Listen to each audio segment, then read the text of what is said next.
Hyderabad Karnataka chamber of commerce and industry के जो election होने वाले हैं 2021 और 23 के, उसी के ताल्लुक से हमारे साथ अमरनाथ पाटिल सर और उनका पैनल हमारे साथ मौजूद है। उनसे हम बात करेंगे कि किस लिए आवाम जो है ना इन्हें इलेक्ट करे। प्रीवियस टाइम पर भी ये जो है ना विन होकर आए थे, तो तब इनके क्या क्या काम थे और आने वाले दिनों में फ्यूचर में इनके क्या प्लानिंग है, वही हम इनसे बात करेंगे। सबसे पहले सर आपका वेलकम करता हूं और सबसे पहले यही क्वेश्चन पूछना चाहूँगा कि प्रीवियस टाइम पर भी आप थे, आपने तब क्या क्या काम किए? लास्ट टेन्यूर जो मुझे 700 प्लस और वोट से मुझे बहुमत से मुझे जिता के लाए थे हमारे चेंबर के मेंबर्स जी। तो बहुत जिम्मेदारी थी मेरे ऊपर। अगर मैं भी एक थोड़ा वोट से आए तो बात अलग था, लेकिन इतने सारे मेरे ऊपर भरोसा रख के एक प्रेसिडेंट के लिए मुझे चुने गए तो मेरे ऊपर बहुत जिम्मेदारियां थे। ओके। तो हमारा एक ही था कि हम कैसे गुलबर्गा को डेवलप करें, कौन सा इश्यूज पेंडिंग है और क्या किया तो हमारा ट्रेड इंडस्ट्री बेनिफिट होता है। ये सब हमारे मेजर इसमें थे पूरे वर्क्स। और हम फर्स्ट लिए एपीएमसी के बारे में। एपीएमसी जो हमारे गंज के लोग हैं, इतने सारे उनके पास प्रॉब्लम्स है। बाद में ऐसे आया कि कानून एपीएमसी अंदर जो रजिस्टर्ड है उनके लिए ₹1.5 टैक्स और बाहर अगर व्यापार किए तो 0% टैक्स। इसके लिए हमने एक बहुत बड़े पैमाने पे हमने स्ट्राइक यहाँ पर घोषित किया और मैंने ऑनलाइन पे 136 एपीएमसीज पूरे कांटेक्ट करके एफकेसीसीआई की मदद से वहाँ पर पूरे लोगों ने हमारे साथ जुड़ गए और येडियुरप्पा साहब ने उस टाइम खाली 30 पैसे को टैक्स कम कर दिए। एक मेजर हमारे अचीवमेंट में है। और सेकंड अगर आप देखें तो एपीएमसी सस के बाद नेक्स्ट है एयरपोर्ट के काम। हम बचपन से सुनते आ रहे थे कि एयरपोर्ट हो रहा है, जब हो रहा है 3 महीने में हो रहा है, 6 महीने में हो रहा है, ये सब हम सुनते आते थे। तो मैं देता ही फर्स्ट एविएशन मिनिस्टर को, हमारे प्राइम मिनिस्टर को और हमारे प्रेसिडेंट साहब को भी हमने चैम्बर से दरख्वास्त करने लगे कि यहाँ पर क्यों होना चाहिए एयरपोर्ट। इतना साफ हेडक्वार्टर डिवीज़न है और इतने लोग आने जाने लगा है, इतना यूनिवर्सिटीज़ है, मेडिकल कॉलेज है, एजुकेशनल हब है। ये सब अगर हमारे पास है तो फिर हमारे उन्नति के लिए, हमारे जो पर कैपिटा इनकम बढ़ने के लिए और हमारा सोशल स्टेटस इकोनॉमिक बढ़ना है तो फ्लोटिंग ज़्यादा होना और फैसिलिटी ज़्यादा मिलना, इंडस्ट्री से ज़राना। आजकल जो भी इंडस्ट्री में ही एम्प्लॉयमेंट है, नहीं तो सेकेंडली कृषि में है। इसलिए हमने एयरपोर्ट के लिए बहुत महत्व दिए और हर स्टेज में हम कम्युनिकेट करते रहे। और हमारे खरगे साहब भी उस टाइम बहुत से वर्क जो पेंडिंग थे, वेंकटेश साहब और खरगे साहब, हम तीनों ने 3-4 बार हमने एयरपोर्ट साइट में विज़िट लिया और डीजीसीए के लाइसेंस जब भी उनके उस पीरियड में अप्लाई हुआ। और बाद में इलेक्शन आए लोकसभा के और उमेश यादव जी एमपी बने। और उमेश यादव जी को मैं इसलिए क्रेडिट ज़्यादा देना चाहता हूँ कि ऑलमोस्ट ऑल 13-14 डिपार्टमेंट के एनओसी होना था बहुत इससे। और जैसे ही एविएशन मिनिस्ट्री का प्रमाण वचन हुआ, इमीडिएट उनके ऑफिस गए। हमारे चेंबर के रिलेटेड में हम इवन एमपी साहब भी हमारे रिलेटेड के ही उन इस्तेमाल करके प्रेशर डाल के वो पूरे एनओसीस लिए और उस वजह से हमारा एयरपोर्ट आज ऑपरेशनल है। और हम पर बहुत इंटरेस्ट लेके यहाँ पर एयरलाइंस आना जरूरी था, प्राइवेट एयरलाइंस। अभी देखिए सोलापुर में भी एयरपोर्ट है लेकिन अभी भी एक भी उड़ान वहाँ से नहीं हुआ। ऐसा हमारा गुलबर्गा नहीं बना। और हम ये चाहते थे कि सक्सेसफुल रूट्स देना। अगर एक रूट कोई प्राइवेट इससे आए, अगर वो फ्लॉप हो तो नेक्स्ट कदम ही नहीं लेता हूँ। तो हम कंसंट्रेट करें कि फर्स्ट बेंगलुरु देखो हमारे पास कम से कम रोज़ कुछ ही नहीं तो कि 5-6 हज़ार लोग बेंगलुरु जाते हैं। उस हिसाब से हमने श्योरिटी भी दी है। हम और एमपी साहब मिलके ये प्राइवेट एयरलाइंस को 3 महीने के लिए अगर 50% से कम सीट भर्ती हुई तो हम उसको भर के देंगे।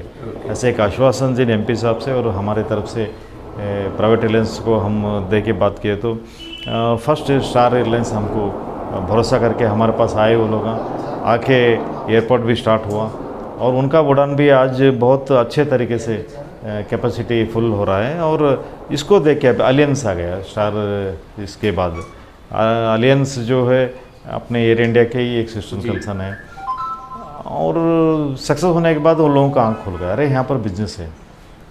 आजकल बहुत से रूट्स है जो लॉस में चल रहे हैं, लेकिन कलबुर्गी एक ऐसा चीज़ है, इवन कोविड पीरियड में उनका ही स्टेटमेंट है, कोविड पीरियड में बेंगलोर मंगलोर छोड़ने के बाद 3rd पोजीशन कलेक्शन में अपना ही आता है। Even we are very much ahead of Mysore, Hubli. अभी हाल ही में मुंबई के लिए भी फ्लाइट जी जी, एक हमारा जब से एयरपोर्ट सुधारने के लिए हमारा चेंबर का कोशिश तो जारी ही था। इमीडिएट उसके बाद हम नाइट लैंडिंग के लिए डिमांड करने लगे और करोला साहब जो चेयरमैन है ये कि उनको भी हमने बात की, पर्सनली बात की उसके टेलीफोन से, सर हमको नाइट लैंडिंग के लिए फैसिलिटी देना, तो वो भी हमको सैंक्शन हो गया। खाली इंडिया में 2 ही नाइट लैंडिंग के इक्विपमेंट्स है, एक इक्विपमेंट करीब करीब 40 करोड़ का है वो। तो MP साहब को भी हमने प्रेशर डालने लगे, तो MP साहब भी 3-4 बार करोला साहब से मिले, तो नाइट लैंडिंग का भी हमको मिल गया। उसके बाद नेक्स्ट रूट्स, तो हमारा फाइनेंशियल कैपिटल जो है मुंबई, बहुत से लोग अपने बेपरिया मुंबई जाते हैं, सूरत जाते हैं, अहमदाबाद जाते हैं, ये सब रूट्स हमारे ध्यान में थे और हम कार्गो को भी यहाँ पर हमको लाना था, क्योंकि एक्सपर्ट अगर ओरिएंटेड कुछ भी है तो कार्गो होना ज़रूरी है। तो इसलिए हमने एक मीटिंग ऐसे करे कि ये ऐसे गोकुल जी जो डायरेक्टर हैं उन डेपुट करें यहाँ पर, उनको डेपुट करे, उन आए हमारे पास एयरपोर्ट ऑफिस में ही हमारा मीटिंग हुआ। उस टाइम मैंने पूरा स्टेक होल्डर्स को बुलाया, जो बुकिंग एजेंट्स है और कोरियर प्रोफेशनल हो या फेडेक्स हो, ये सब वहाँ पर मौजूद है। करीब 40 जने वहाँ पर थे, वो सब कार्गो के लिए हेल्प करते हैं मुझे आश्वासन मिलने के बाद। और चैम्बर से खासकर चैम्बर से मिलने आए थे गोकुल जी, वो होके 1 हफ्ते में हमको बताया कि नहीं आपका रेजोल्यूशन हो गया है, पास हो गया है, कार्गो हम बहुत जल्द स्टार्ट करने वाला है। कार्गो इसलिए कि एक्सपोर्ट बढ़ना चाहिए यहाँ पर, जो भी इंटरनेशनल जो भी है, स्पेशली फार्मा और flowers, perishable non perishable goods दोनों के लिए एक्सपोर्ट की बहुत ज़रूरी होता है। इसमें हम कामयाबी हुए, अभी कार्गो बहुत शॉर्टली चालू होने वाला है। अब नेक्स्ट हमारा वैसे ही ICD इनलैंड कंटेनर डिपो, इसमें क्या है, एक 25-30 एकड़ का एक डेवलपमेंट होता है रेलवे डिवीजन की तरफ से। बहुत से जगह यहाँ पर सुल्तानपुर जंक्शन पे भी पड़ा है, वाड़ी जंक्शन पे पड़ा है। अगर ये हो गया तो कार्गो हो गया, तो ICD हो गई, तो एक्सपोर्ट के लिए बहुत चांस मिलेंगे। और यहाँ पर ICD आए तो कस्टम ड्यूटी ऑफिस भी इधर ही आएगा। हर नोटिफिकेशन सार कंट्री जो इंपोर्ट कर ले रहे हैं, बाकी कौन सा भी कंट्री अगर हमारे पास GI टैग तोवर को मिला है तो उसको बेनिफिट हम लेना ही चाहिए। तो वर्ल्ड वाइड हमारे लिए तोवर के लिए डिमांड आएगा। जब एक्सपोर्ट करने का हमारे ट्रेडर्स को मालूम ही नहीं है तो वो भी एक मुश्किल पड़ जाएगा। इसलिए हमने ICD को बहुत कोशिश कर रहे हैं यहाँ पर लाने के लिए। अगर ICD आ गया तो हमारे दाल मिल्स, आने वाले दिनों की आपकी प्लानिंग है कि? यस, वो हमारा चल रहा है। और तीसरा, हम बहुत बुरे दिन से गुजरे हम लॉकडाउन के पीरियड में, बहुत से बिज़नेस ठप हो गए, चालू करने के लिए डर रहे थे। उस वक्त कंटिन्यूस अपने पूरे साथियों को लेके, अपने पूरे मेंबर्स को लेके, DC को मैं निरंतर कांटेक्ट में था। लॉकडाउन दूसरी जगह सब खोलने लगे तो अपना गुलबर्गा भी खुल रहा नहीं था। उस टाइम सब बैंक डेबिट डिफ़ॉल्टर्स हो रहे थे। बैंक के मैनेजर जो इंतज़ार खान है, लीड बैंक के मैनेजर, उनको बुला के सबको अकाउंट्स को NPA होने से हमने रोक लिया है। और EMI जो मॉरेटोरियम जो मिला है 6 महीने के लिए, वो भी हमारा ही प्रयत्न है। हम लेटर लिखे थे फाइनेंस मिनिस्टर को और हमारे CM साहब को कि टोटली जो EMI भरने का है वो आगे डालने के लिए, उसमें भी हम कामयाब हुए। और SEZs हम बहुत से ट्राई किए हैं और स्टेट गवर्नमेंट से हमको लेटर भी आया कि SEZ यहाँ पर कैसे वायबल है, उसके बारे में भी हम प्लानिंग कर रहे हैं। क्योंकि बाजू आंध्रा में 63 SEZ काम कर रहे हैं। अगर कोई इन्वेस्टर इधर आना चाहे तो उनको कुछ फैसिलिटीज़ होना चाहिए, तभी वो लोग इधर आएंगे, नहीं तो कुछ भी फैसिलिटी नहीं तो वो लोग क्यों आएंगे यहाँ पर। यहाँ पर अनएम्प्लॉयमेंट बहुत ही है। और जो भी 370J के नीचे हमको जो भी बेनिफिट्स मिल रहे हैं खाली एजुकेशन और एम्प्लॉयमेंट के बारे में मिल रहे हैं, और इंडस्ट्री के बारे में आज तक एक भी ऐसा 370J के नीचे अभी तक कुछ भी फैसिलिटी हमको नहीं मिला है। इससे हम काम कर रहे हैं कि 370J से हमारा अपील है कि गवर्नमेंट से जो 370J के नीचे जो नॉर्थ ईस्टर्न स्टेट को देते हैं फंड्स देते हैं, बाजू तेलंगाना को देते हैं और इधर बाजू विदर्भ को देते हैं, वैसी तरह हमको भी एड मिले। कैसे भी हमारा KKRD भी है, स्टेट गवर्नमेंट फंडिंग कर रहा है, सेंट्रल गवर्नमेंट भी अगर मिल गया मदद, ये लमसम में होता है, बहुत बड़े पैमाने पे बजट आएगा। जो निम्ज है, नेशनल इन्वेस्टमेंट मैन्युफैक्चरिंग जोन, जो हमको सैंक्शन होके तुमको को चले जाएगा। शॉर्टेज ऑफ फंड्स, अगर ये 370J के नीचे अगर गवर्नमेंट कुछ फंड्स देता है तो ऐसा फंड्स वो ऐसे प्रोजेक्ट्स में डाल सकते हैं। इधर से इंडस्ट्रियल कॉरिडोर बन जाएगा। जब तो एक बड़ा कंपनी आ गया तो उसके नीचे कम से कम 30-40 MSME चलने लगेंगे। जब MSME चलने लगेंगे, जो GDP ग्रोथ में 28% उनका शेयर है, MSME अगर इम्प्रूव हुआ तो 100% यहाँ पर एम्प्लॉयमेंट बढ़ेगा और हर फैमिली के एक मेंबर को एक जॉब मिलने की उम्मीद है। इस तरफ से हम कोशिश कर रहे हैं और हम आने वाले दिनों में APMC सेस तो अभी 30 पैसे से 60 पैसे बना दिए गए, फिर हमको कोशिश करने के फिर 30 पैसे को उसको उतारने के लिए, क्योंकि हम ये चाहते हैं कि APMC चालू रहे। वो अगर बंद होए तो बहुत से अनएम्प्लॉयमेंट फिर क्रिएट हो गएगा।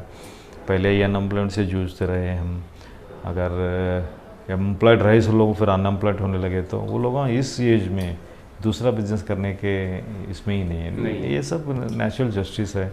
और जो ये चेन लिंक है, मैन्युफैक्चर टू C&F, C&F से डीलर, डीलर से रिटेलर, ऐसे सब पलते हैं यहाँ पर। पॉपुलेशन भी हमारा एक बड़ा स्ट्रेंथ भी है और कमज़ोरी भी है। ये नए टेक्निक से अगर पूंजीपति को अगर लाए तो हमको बहुत ही धोखा हो सकता है। ये जो 25-30% जो इस काम से पल रहे हैं, फैमिलीज पल रहे हैं, उनके ऊपर बहुत बड़ा धक्का पहुंचेगा उनके रोजी रोटी के लिए। ये सब हमारा कोशिश है। और इनक्यूबेशन सेंटर जो हम यहाँ डालना चाहते हैं चेंबर के नीचे।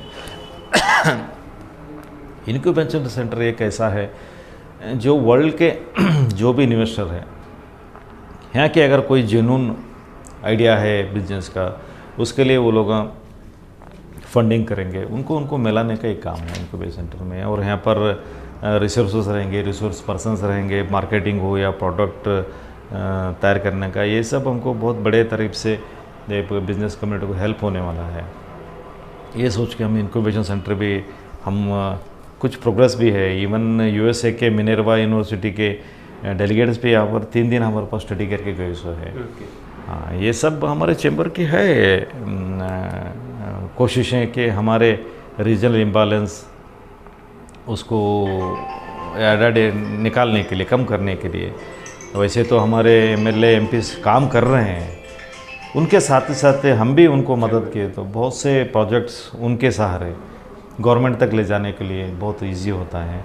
KAT हमारे पीरियड में, KAT यहाँ पर बेलगाम हुबली को मिल गया, हमको नहीं मिला। उस टाइम पे फिर हमने वकील के संघ को बुला के यहाँ पर बड़े तरह से एक एजुटेशन, एक दिन गुलबर्ग भी बंद रखे थे, तो KAT हमको सैंक्शन हुआ। उसमें चेंबर भी बहुत बड़ा योगदान है। और चेंबर की हिस्ट्री अगर आप देखें तो पहले से भी हाई कोर्ट हो या सेंट्रल यूनिवर्सिटी हो या यूनिवर्सिटी हो, ऐसे इतने तमाम चीज़ें हमारे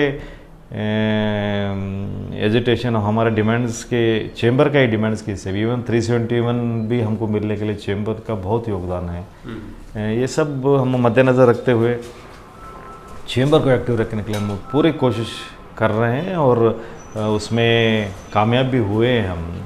अब हमारे कलबुर्गी के जो वोटर को जिसको भी पूछो वो बता देगा कि हमारा कामकाज कैसा था।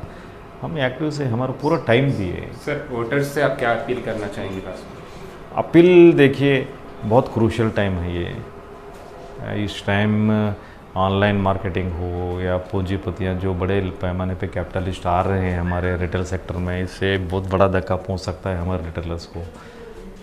ये अवॉइड करने के लिए ये एसोसिएशंस और हमारे चेंबर पूरे नेशनल वाइज मैं बात कर रहा हूँ, सबको बहुत स्ट्रांग होने की बहुत ज़रूरी है, क्योंकि हम अगर एकजुट के अगर कुछ फाइट करें तो जो अनएम्प्लॉयमेंट प्रॉब्लम्स जो क्रिएट होने वाला है, जो एम्प्लॉयड अनएम्प्लॉयड बनने हैं, वो रोक सकते हैं हम।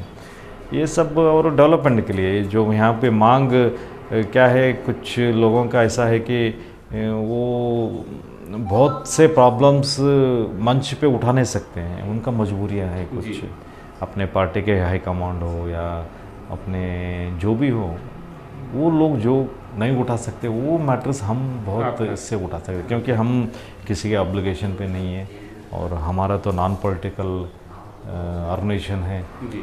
अगर अच्छा काम है तो हम तारीफ़ करने में बिल्कुल ही कसर नहीं छोड़े, वैसे भी अगर काम नहीं हो तो हम उनको बहुत इससे पूछने का भी हम ताकत रखते हैं, और हमारा जो भी मांग है उसको नॉन पॉलिटिकल रहने की वजह से उसको वो लोग रेस्पेक्टफुल ट्रीट भी कर रहे हैं, ले रहे फर्स्ट प्रायोरिटी पे लेके प्रॉब्लम सॉल्व करने के लिए सोच रहे हैं। ये सब बेनिफिट्स हमारे चैम्बर की तरफ से हम आगे हमने आने वाले पीरियड में हम टाइम दे के ये सब हम इश्यूज लेंगे, और संदर्भ अनुसार जो हम सोचे भी नहीं है, हम ये भी नहीं है, वैसे अगर मौका अगर आ गए तो उसको हम पीछे नहीं हटेंगे। फॉर एग्जांपल जयदेव हॉस्पिटल, तो हम ख्वाब में भी नहीं सोचे कि जयदेव हॉस्पिटल हम इधर ला लेंगे चेंबर वाले।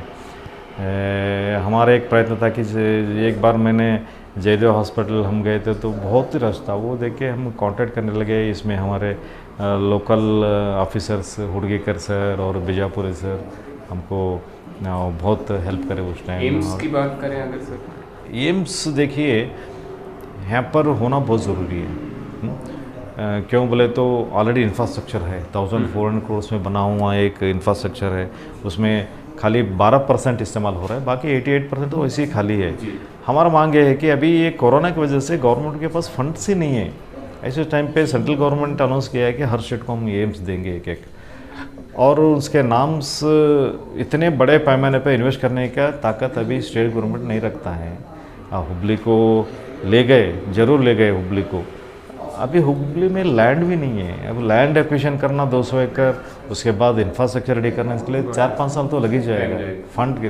ये तो रेडी है, अब अगर आप चाहे तो गवर्नमेंट अगर डिसीजन ले तो 1 महीने के अंदर यहाँ पर। तो आप उसके लिए कितनी मेहनत कर रहे हैं सर लाने के लिए? हम हेल्थ मिनिस्टर को बात कर रहे हैं और सीएम साहब भी हम अपना मेमोरेंडम दिए से सीएम तो पे खुद बजट मीटिंग में मैं उठाया हूँ ये क्वेश्चन।